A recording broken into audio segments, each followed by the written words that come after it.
Good morning, everyone. Thanks for joining us today for today's webinar, Innovative Approaches to Migration and Food Security in Urbanizing Kenya. I'd like to start with a land acknowledgement. I would like to acknowledge that the Balsillie School is located on the Haldeman Tract, traditional territory of the neutral Anishinaabe and Haudenosaunee peoples. This land is part of the One Dish with One Spoon Treaty between the Haudenosaunee and Anishinaabe peoples and symbolizes the agreement to share, protect our resources, and not to engage in conflict. From the Haldeman Treaty of October 25th, 1784, this territory is described as 6 miles deep from each side of the Grand River, beginning at Lake Erie and extending in the proportion of the head of said river, which them and their posterity are to enjoy forever. This treaty was signed by the British with their allies, the Six Nations, after the American Revolution. Despite being the largest reserve demographically in Canada, these nations now reside on less than 5% of this original territory, after losing much of the territory to settlement of newcomers. Today, this gathering place is home to many First Nations, Métis, and Indigenous peoples from across Turtle Island. Acknowledging them reminds us of our important connection to this land where we live, learn, and work. We recognize, honor, and respect these nations as the traditional stewards of the lands and waters on which the Balsillie School, Laurier, and University of Waterloo are now present. Today's webinar has 3 presentations with a discussion to follow. Please contribute your questions and comments using the Q&A function at the bottom of your screen. Our first presentation will be Food Insecurity in East Africa, Applied Approaches for Transformative Research. Our presenters are Dr. Samuel Owuor from the University of Nairobi and Dr. Cherie Enns from the University of the Fraser Valley. Sam and Cherie, you each have 6 minutes, and I'll give you a 2-minute time reminder in the chat if you can watch for that.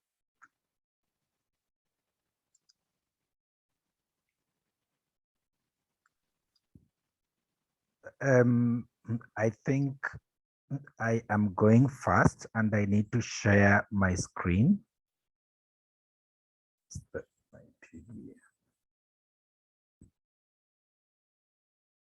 I hope you can see me now. I share. Yes, you are seeing the screen now. Can somebody confirm? Yes, we're seeing it, Sam. Okay, so I just have 6 minutes and I just want to share my experiences with the Hungry Cities Partnership Food Security Survey as we move on to the new survey of migration and food security. So basically, for those people who do not understand what Hungry Cities Partnership is all about, we just went to try to analyze the levels and determinants of the 4 dimensions of food security in terms of issues dealing with availability, access, utilization, and stability. And basically, we applied for that particular analysis the phantom modules where we assessed the household food insecurity access scale, the household food insecurity access prevalence scale, the household dietary diversity score, months of adequate food provisioning. Now, some of the challenges when we were in the field were basically technical issues, because when you look at the Fanta series of analytical tools, they are very technical, and at times it also needs the research assistance to understand them in order to get the right responses for the right data which can be used for that particular analytical tool. We had a lot of issues that dealt with conceptualization issues. So, e.g., when you ask somebody whether a household slept hungry, that question varies from culture to culture because there are some cultures that take some particular food as as food, and then without it, whether they ate something else, they can simply tell you that they slept hungry because those other types of food may not be particular food as they conceptualize it within that cultural context. The Fanta tools have got a lot of recall challenges. We have the 12 hours recall, we have the 24 hours recall, we have the 1 week recall, which also brings a lot of challenges, if at all, the memory and the recall of whoever who is responding to those questions may not necessarily understand what you mean by 24 hours or 12 hours.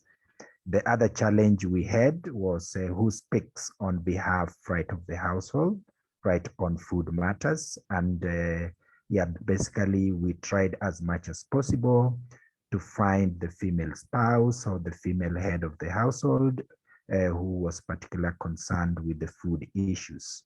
And then it brings us to this issue about household versus individual analytical issues. Because when you are asking somebody about what household members ate, what if one of the household members ate somewhere, and the person responding to the questions does not necessarily know? So what are some of the complementary innovative approaches which we are using in our current researches now? Now I am dealing with projects where we are operating with the healthy diets approach, moving away from the food security issues per se as they are in the Fanta analytical tools to start looking more at healthy diets, And I think that is a good way, of trying to put it up because food security issues, encompass, many, other issues, including food safety issues, food storage issues, which the Fanta approaches do not necessarily catch. We also have what we are using currently, in other surveys, what I can call the food environments approach, where we have the issues where we look at the food environments from the availability part of it, from accessibility part of it, and from the choice part of it. Then the nutrition related outcomes approach, which can also help us dig more on the issues of food security and food insecurity. One other thing that I find coming out very, very well of late, is the spatial analysis approach. As much as we do the city level analysis, but the city also have spaces which are which are differentiated and which can have various other ways. Lastly, the city level policies and political settlements, as much as we may understand the normal determinants, which is basically issues to deal with affordability, issues to deal with access. But I think food security issues are nuanced within city level policies, and political settlements or political factors, which we hardly dig into account. So that is what I can contribute, and they are thoughts which I keep on thinking about, and which can help us have more innovative approaches. Back to you, Cherie.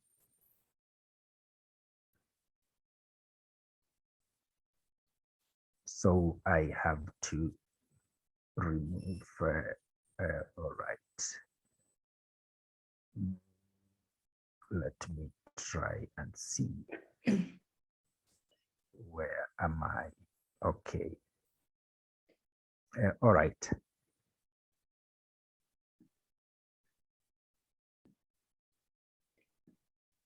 Thank you, Sam, for that really good overview. My name is Dr. Cherie Enns, and I'm new to the Hungry Cities and My Food Network. So in that regard, cannot draw on any experience with the tools, but in looking forward to engaging. And I've been encouraged today to share from my work in terms of what I call transformative research approaches.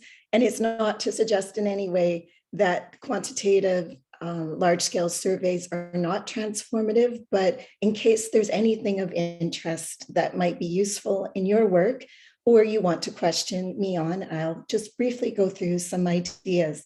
So starting with the transformative research approach as being defined, especially as you look at the My Food research question, what policy interventions might mitigate insecurity. This is really a critical question that requires a response more than just gathering data. And as suggested in the My Food proposal, very interested in shaping policy. So transformative research involves the researcher critically examining their role and actually moving forward to try to address the challenges, which may be in itself an ethical question to further explore, but it really demands a variety of methods from the project launch through to sharing of the results, but most critically, to actively involve the stakeholders in the research process.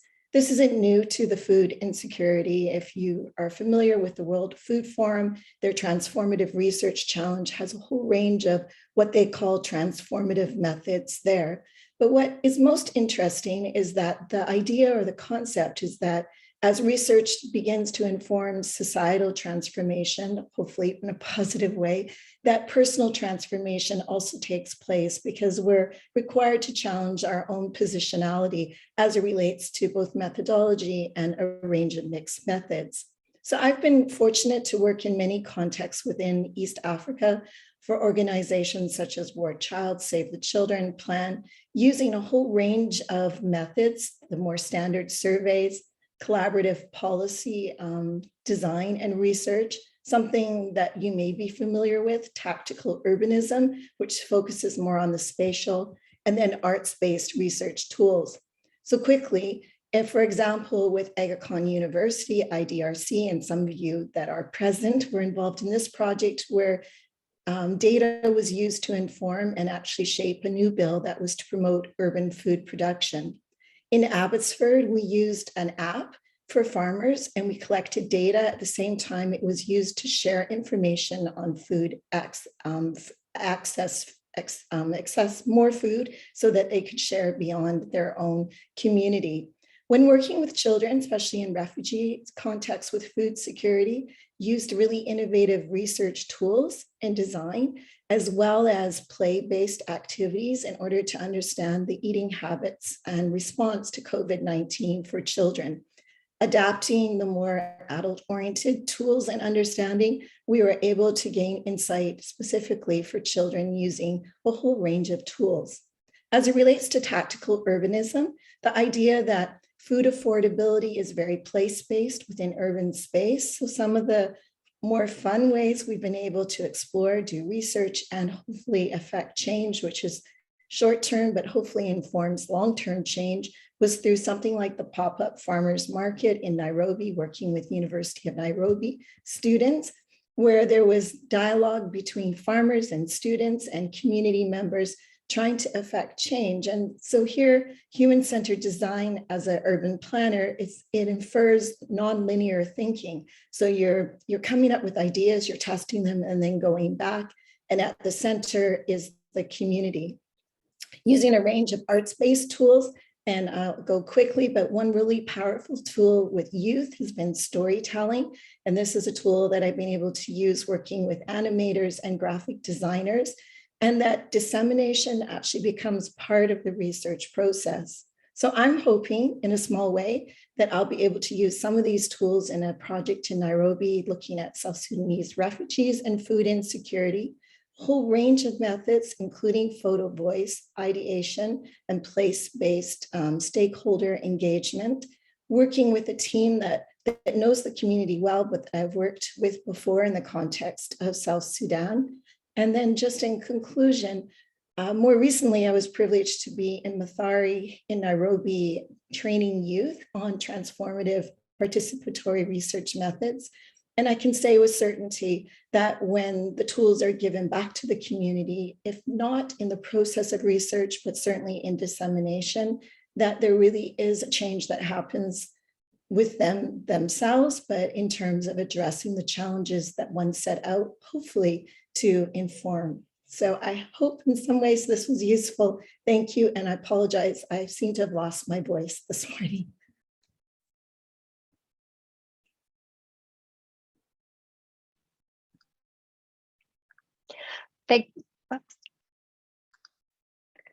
Thank you both, Cherie and Sam. We'll have some opportunity to discuss this further when we have the discussion after the full list of presentations. And once again, to those of you joining us today, please put your questions and comments in the Q&A function. I'd now like to introduce our second presentation, Migration and Dietary Deprivation in Nairobi, Kenya. Elizabeth Ojango is a Queen Elizabeth Scholar and a postdoctoral fellow at the Balsley School. Elizabeth, you've got just 12 minutes, and I'll give you a 2 minutes heads up through the chat.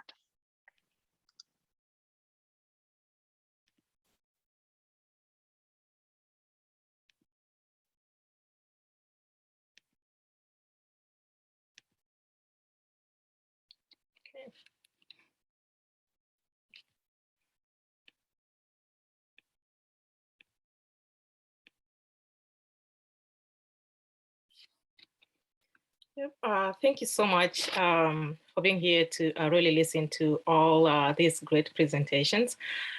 I think the first two presenters have really established a good ground for me to take off from. And today I'll be talking about internal migration and dietary deprivation, the case of Nairobi City. So I'll focus this particular work on I think Sam's talk. It's based on a survey that was done in 2017. So I've just been analyzing and trying to understand some of the results that we have in that particular survey.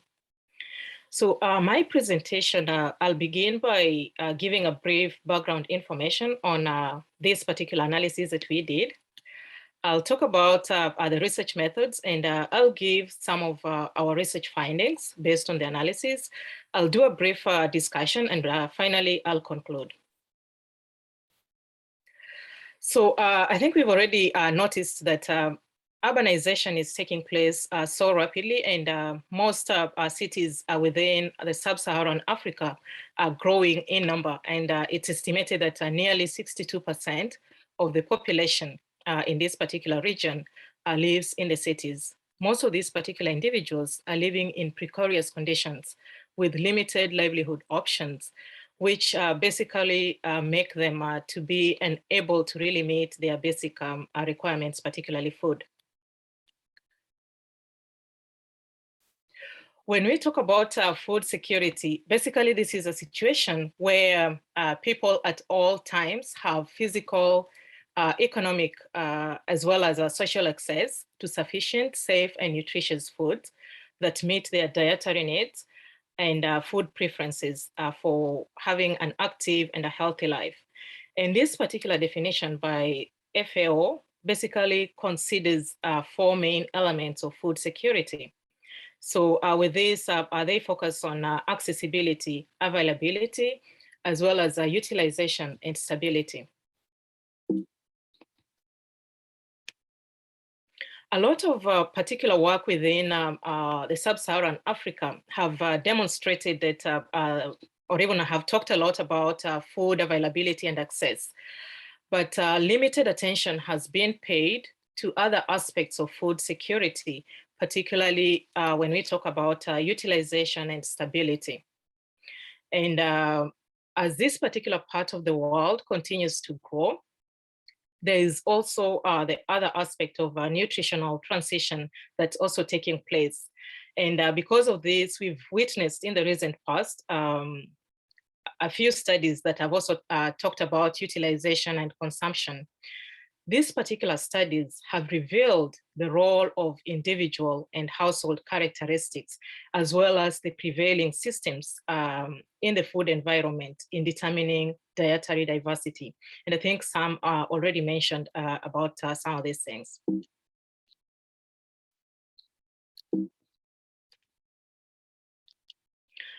And in the context of Kenya, these particular studies that are talking about utilization and consumption have mainly focused on rural communities, and they've talked a lot with a reference to smallholder agricultural production and looking at how the rural communities are diversifying their foods and that kind of information. But in the urban areas, for example, in Nairobi, such studies have only or have mainly focused on the informal settlements, which have demonstrated the fact that poverty is deeply intertwined with food insecurity and dietary deprivation. What is yet to be clearly understood within this particular context is the connection between migration and dietary diversity and the conditions of rapid urbanization. And our study came in to really address this particular gap by conducting an analysis on dietary quality and diversity of migrant households using data from a citywide household food insecurity survey that was conducted in 2017. This particular analysis aimed to address two major objectives. Number one, we wanted to determine the interactions between household food security and dietary diversity. Then we also wanted to identify predictors of dietary diversity in migrant households. So for us to be able to really do this, the study adopted quantitative based methodologies, basically using questionnaire. And for us to identify our study participants, we adopted multi-stage proportionate sampling methods and stratified random sampling, where 1,414 respondents were identified. But for the purpose of this particular analysis, we only included 961 respondents, given that these were the individuals who were internal migrants within the study sample. This particular data was analyzed using descriptive methods as well as analytical tests, particularly ordinal logistic regression, to determine predictors of diet diversity within this particular households. The analysis was done in SPSS version 28. And just to give a synopsis of the household characteristics, we found that majority of migrant households are headed by males, and 80% of these particular individuals are within or between the ages of 25 to 55 years. Also, 80% are relatively educated, and they, as they have some form of secondary or tertiary education. About 42% have some form of employment, and 40% had migrated to Nairobi within the past decade, just prior to the survey that was in 2017. Household income also was found to really vary considerably, with 50% making only approximately $200 a month. And out of these particular individuals, 55% of whatever they make in a month is spent. So 55% of our respondents spend a third of their income on food on a monthly basis. And most of these particular households engage in different coping mechanisms, including borrowing, as well as sharing of meals. They also receive food transfers, and urban agriculture is also practiced, but up to a smaller proportion or a smaller percentage of these respondents indicated that. So when we analyzed this particular data, we found that based on HFIAP analysis, 26% of the surveyed migrant households were completely food secure, with the rest of the households experiencing some level of food insecurity. When we looked at a dietary diversity score, it showed us that 1 in 10 migrant households ate from 1 to 3 food groups, with less than 4% having the highest dietary diversity.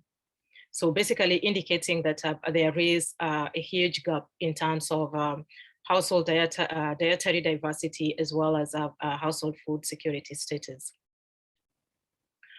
We further did an analysis just to determine the interaction between dietary diversity and food security. And this particular figure shows us that majority of severely food insecure migrant households fall within 2 lowest dietary diversity categories. That is, they only eat either groups 1 to 3 or 4 to 6. And we can see this based on this particular figure. We also did a chi-square test to mainly understand the interactions between our dependent and independent variable. And this showed us that far more significant is the education level and employment status of the household head. And as educational attainment increases, so does dietary diversity within these particular households. When we looked at employment status was also found to be a good predictor of dietary diversity. And household heads with full-time wage employment showed that the particular households tended to have a higher dietary diversity as compared to those that were not employed.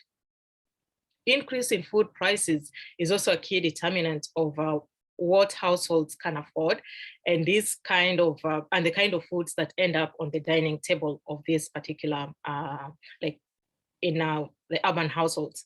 So that also created some interest in us to understand how food price changes also affect dietary diversity. And this particular figure basically shows that for those households that tended to report that they were experiencing the effects of food price changes, they also tended to have a reduced probability of having a higher dietary diversity. A further analysis using the ordinal logistic regression analysis confirms that education level and employment status of migrant household heads is a significant predictor. And I think in this particular table, I'm just presenting some of the significant factors that we found from this analysis. And it shows that each successively higher level of education is associated with an increased odds of higher dietary diversity, as we can see on those particular odds ratios and the 95% CIs. Employment status of the household head is associated with lower odds, indicating that household heads or households that had heads that were not employed, they tended to have a lower odds of experiencing a higher dietary diversity. I'll just give some concluding thoughts based on that. So this particular analysis basically shows that food insecure households are also much more likely to experience lower dietary diversity and dietary deprivation.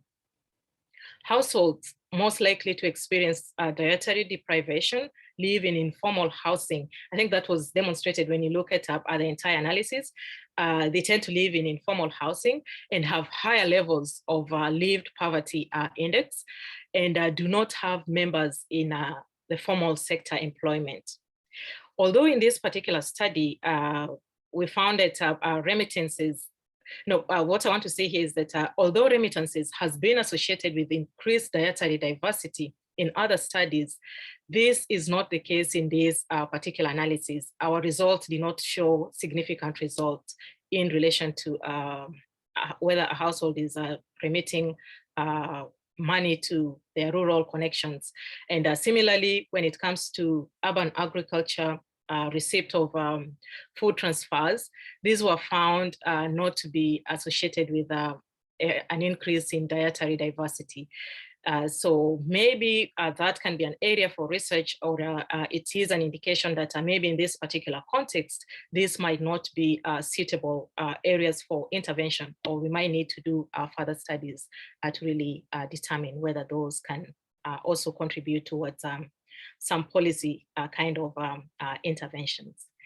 Thank you.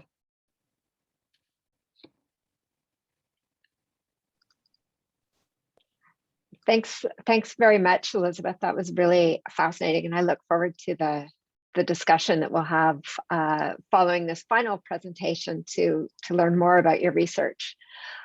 I'd like to introduce our final research presentation for today.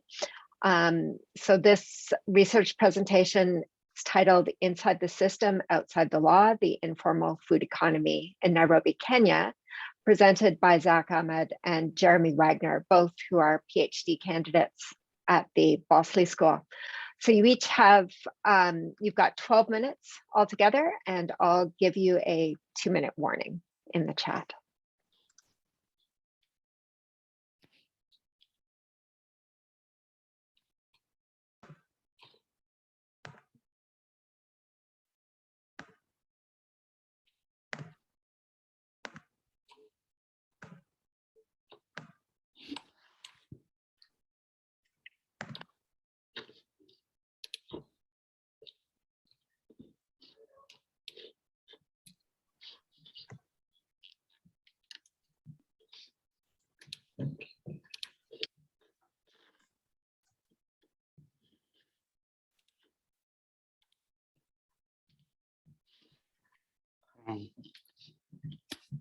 For some reason, I don't know if do people see me? Yes, we can see you, Jeremy. What about me? This is Zach. Oh, sorry, Zach. No, we can't see you. I'm not sure why. But we can see the PowerPoint. How about now? All good? Yeah, all good, Zach. Okay, perfect. Hello, everyone. My name is Zach Ahmed, and I'm here today with my colleague, Jeremy Wagner. Just to give you some context, we carried out our research in partial fulfillment of the requirement for the Map the System global competition. Jeremy and I are happy to announce that we were placed among the top 4 in the Canadian finals, and we are heading to Oxford University in the UK sometimes in June to compete in the global competition. Anyways, back to our presentation. For our research, Jeremy and I explored how the informal food economy in Nairobi is marginalized and identified effective existing solutions and levers of change for innovation to take place. As we all know, food is such a basic component of our lives that we all share. It's also a space that brings us together and offers so many transformational opportunities.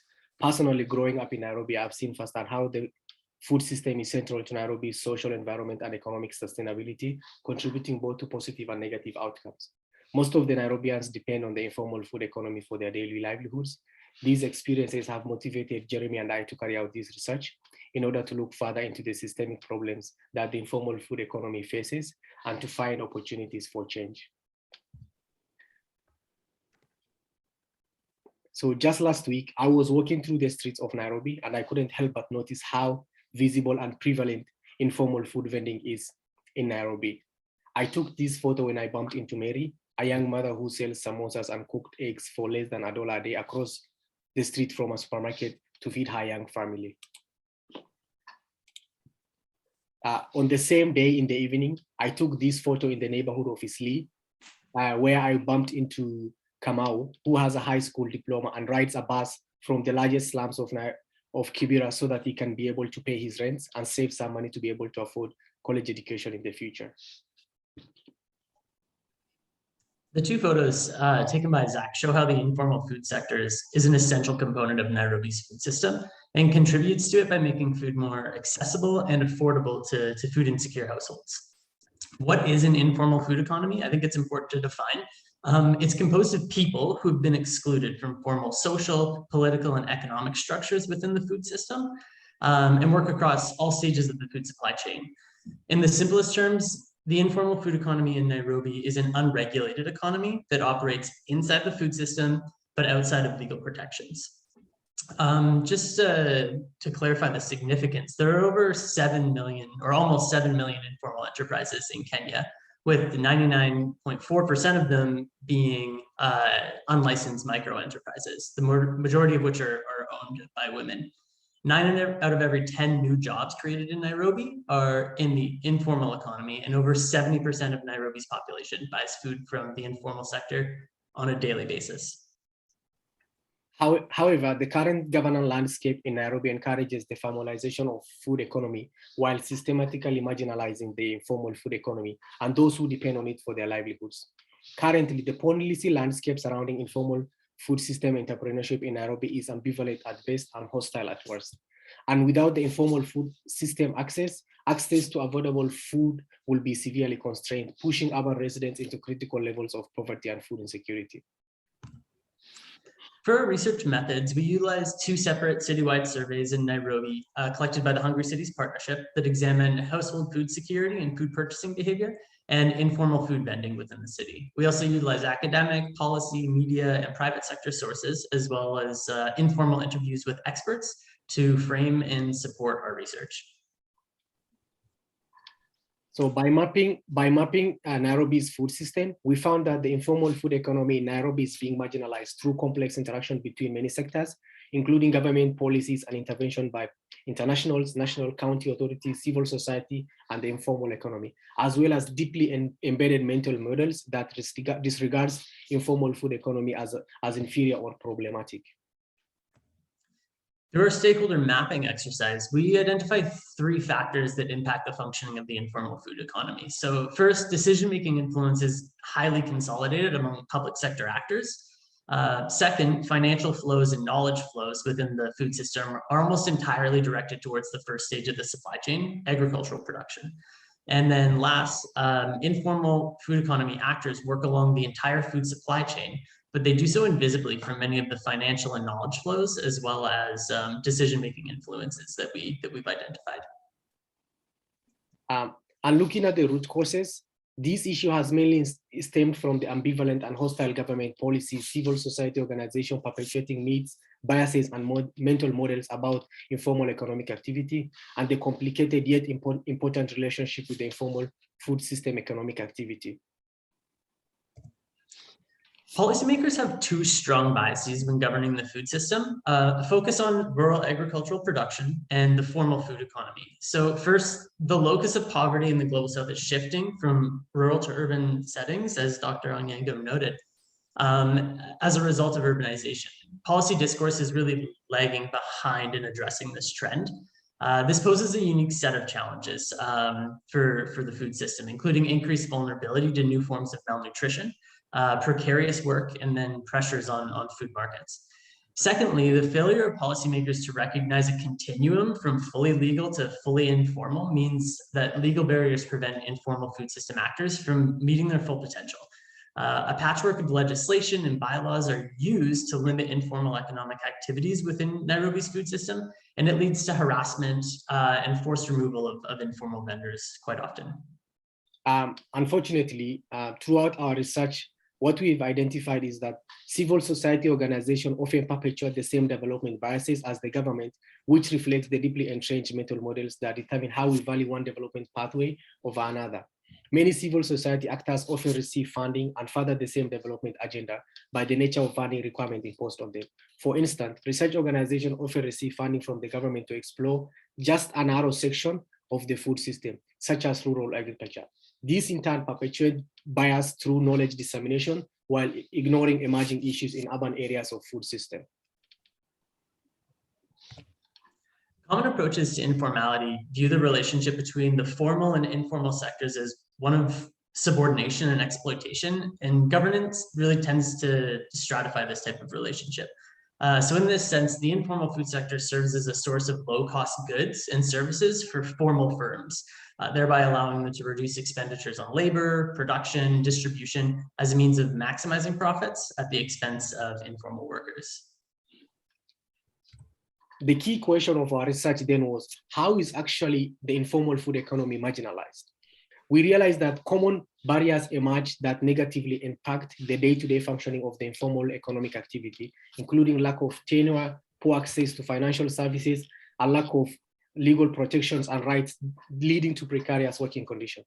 In addition to these, myths and misrepresentations that are embedded in normative mental models are spread, including claims that informal food market actors do not pay taxes and are just cheating the system, that informality is not aesthetically pleasing and needs to be removed, and that food from informal vendors is dirty and not safe to consume. What is even more unfortunate about the informal food system in Nairobi is that currently there are international, national, city, neighborhood, and community-based initiatives in place to support Nairobi's food system. However, this initiative forms a patchwork of approaches that widely support the formalization of Nairobi's food system, and this inadvertently perpetuates a vicious cycle of systemic marginalization of Nairobi's informal food system. The rural and agricultural bias, as well as support for agricultural development for export, is particularly rampant throughout this initiative. As a result, most of them neglect informal post-harvest economies, which are essential to feeding the majority of people in Nairobi who rely on the informal economy for daily survival. Through our impact gaps canvas that we created for the Map the System competition, we identified 3 potential levers of change that we wanted to flag. So first, there's a disconnect between the self-organization of informal food system actors and government agencies. And this is leading to tensions in the enforcement of rules and regulations governing the food system. So there's a lever of change that exists in recognizing the important role, the essential role played by the informal food markets in the wider food system, and by acknowledging that informal food actors as key stakeholders that deserve a voice at the decision-making table. Secondly, informal post-harvest actors in Nairobi's food system are being excluded from the development agenda, as well as formal political and economic structures. This is because of the pervasive mental model that views food system development as solely agricultural development. In this case, a level of change exists in prioritizing urban food system development as distinct from the rural food security. Last, a series of myths and misrepresentations about informality in Nairobi continue to hinder the inclusive development of the city's food system. So a very necessary lever of change is in creating a culture of learning and information sharing about the essential role of informality for residents' food security.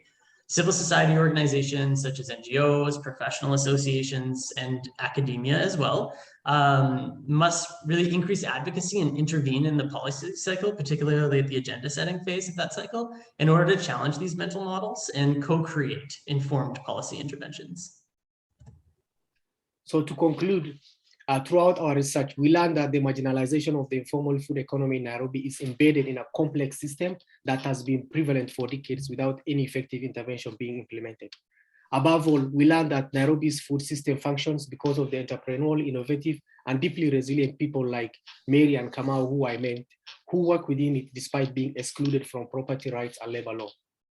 Until the government, international actors, and civil society organizations stops overlooking the informal economy in decision-making, informal system workers will remain essential within the system, yet still outside the law. So thank you so much for your time and close consideration. And thanks to both of you for that really interesting presentation. And I'm not at all surprised that you've advanced to the next round in that competition, but congratulations for that. So once again, please put any questions that you have in the Q&A function, and you can also raise your hand if you'd like to ask a question to the presenter. There's a few questions that have been answered in the Q&A function, but I think because the whole group can't see them, I might raise some of these as well so that the wider audience has the ability to hear these. So I'm going to start. Cherie, there's a question for you. If you could, the question is, are there different challenges researching with accompanied and unaccompanied child migrants? And please unmute yourself. Thanks. Sorry. Yes, I mean, there's definitely different challenges. And I mean, the most important one is to follow the ethics protocol with respect to consent. And so when they're unaccompanied, then that might be working with the organization that's providing support for the children. And most importantly is I would never directly work with the children. I would, work with the caregivers to train to do the research so that you're not a stranger to them unless there's, some prior time that you spent with them. And then finally is to make sure that you take back the information to the children so they don't feel like they've just provided information without any follow-up. Okay, thanks, Cherie. And Sam, there's a question for you as well. Could you say a little more about how food environments, mapping the food environments approach sheds light on the determinants of food insecurity? I think this is what Zach and Jeremy has just expounded more on the issue of the informal foods, so that we do not always need to look at availability or accessibility from the Fanta techniques point of view, but we have many other factors that can all and the food accessibility, and this is what we are calling the various food environments, including the policy issues, which Jeremy has expounded well. When we come to choice issues also, there is a lot of issues that comes with choice, including education issues, which if you looked at Elizabeth's presentation, you start asking, if a household had 7 days of meals, and is categorized as food secure, but are those meals which are being taken healthy, So those are the kinds of things that we are trying to to see. Thank you. Thanks, Sam. And Elizabeth, there's a question for you as well that I know you answered in the chat, but I think this would be interesting for everybody. I'll just read the question out. This came from Eileen. Did you notice any changes in dietary diversity in relation to households with high levels of education and income? My question relates to the rising cases of overweight and obesity amongst members of high-income households. One reason given is that such households depend on ready-to-eat restaurant foods, which are limited in terms of diversity. Yeah, I think it's interesting to really see how these particular tools that have consistently been used in evaluating household food security status also have deficits in them. And I think we've already highlighted the fact that some of these particular issues are not really captured strongly within the data collection tools. So for example, within the survey tool that we had, there was a portion that was asking people about their health status, the health status of individuals within the household.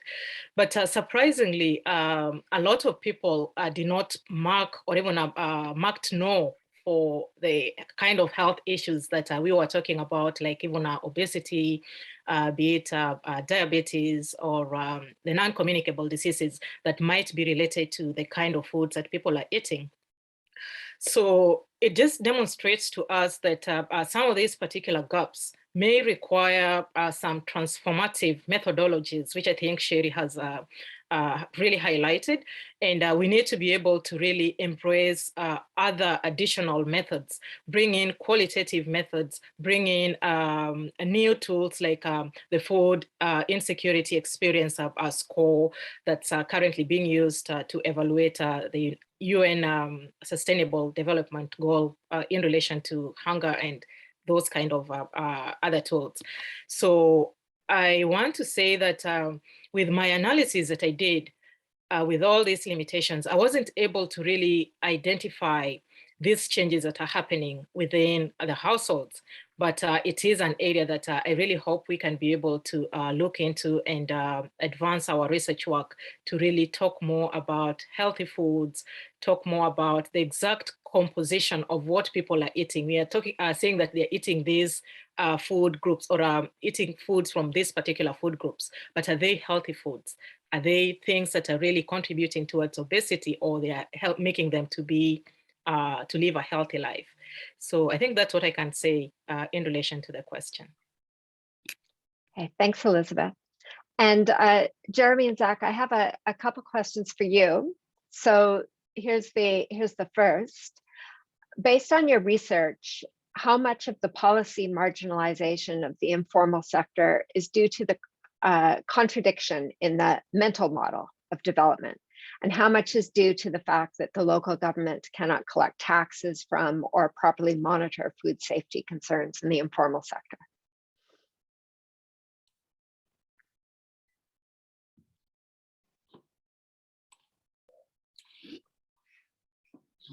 Jeremy, do you want to go first? Or? Yeah, I can start, Zach. Yeah, that was a question that that Ning posed, and it's a good one. I think the animosity and hostility and harassment that's seen from government officials towards informality is largely in part because there's a frustration around not being able to collect taxes or properly monitor that food system, because it does really happen in the shadows outside of regulatory frameworks. And so it's seen as like a loss of income in that regard through taxes. But I mean, informal workers aren't criminals. They're simply trying to exist in the city, and they're doing everything they can in order to do so. Based off of the food vendor survey that the Hungry Cities Partnership collected, we know that the #1 reason food vendors engage in informal economic activity is for survival. And so that tension there and like a contradiction between how government approaches informality and like the reality of why informality exists within the city is definitely a significant part of as to why the informal sector is being marginalized.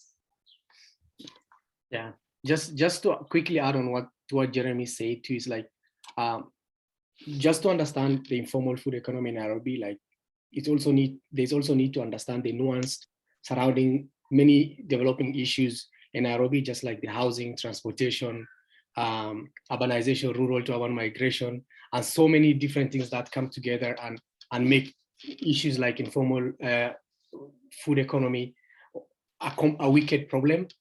So it's more like there's no like, and they are not like mutually exclusive. They are more actually like more reinforcing.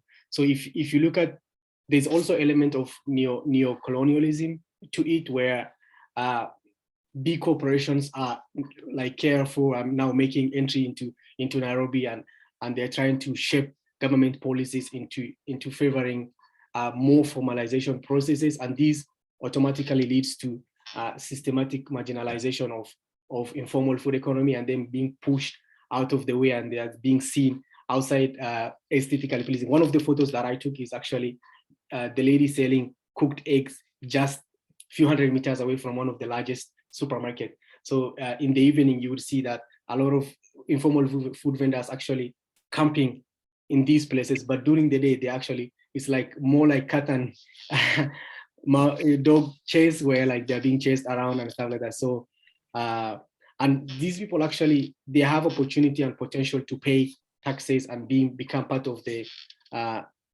formal, if you say, but it's just more like the mental model is also deeply embedded. And even for some of us who've grown up in Nairobi and who depend on the informal food economy, we are automatically tuned to thinking that formal food economy is more important than the informal food economy.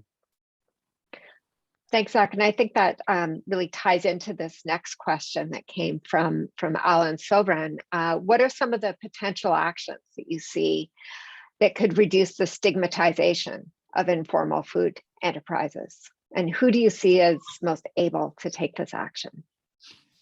Do you want me to start, Zach? Or? Yeah. If I can jump in, I would say like the place to begin is actually seeing these informal food actors as being key actors deserving a voice at the decision-making table. And this includes actually grassroots organization. In Nairobi, I think there's an organization called Kwanza Tukule, some grassroots organizations that are coming up. They're trying to form a patchwork of organization so that they can at least try to form a movement to be able to discuss their plight and fight for their issues. So I'm seeing like more of a bottom-up approach to these issues as opposed to current top-down solution that's there now. Okay, and we only have 1 minute left in the official time, but we've got lots more questions here. I feel like we're just kind of getting going in this discussion. So I understand some people may have to leave, but I'm just gonna pose one more question, and this is one that maybe all of the presenters might want to chime into. Actually, that question just disappeared from my screen.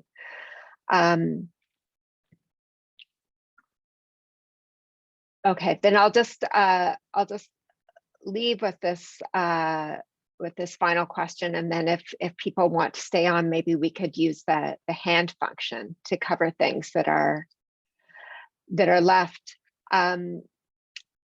Jeremy and Zach, how do officials perceive the various food vending sites? So the example that you gave of Mary's food stall, do they turn a blind eye to them, or do they consider these to be sites of resistance that need to be removed and the persons involved punished?